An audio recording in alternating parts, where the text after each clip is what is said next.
काय रे? ग्रामपंचायतीच्या बैठकीला आला नाही तू? कुणीकडे होता? अरे त्यांनी सांगितलंय पुढच्या महिन्यापासून लोड शेडिंग बंद होणार आहे.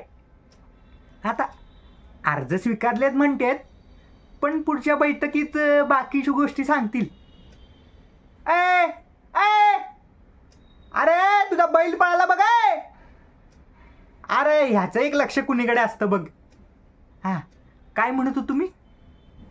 हा अरे गावकऱ्यांनी सह्या केली, ती तू नाही केली? हा बाने केली आहे ना सही. अरे मग लोड शेडिंग बंद होणार. हा आणि पाण्याचा पण विषय काढला होता, आता ते पुढच्या बैठकीत सांगतील बोलले. हा एक काम कर, माझं हे 20 रुपये घे आणि तिकडनं चुना आणि तंबाखू माझ्या घराकडे पोचव मला. मी जरा घराकडे जातोय. हो जातोय. ए बैल बघा.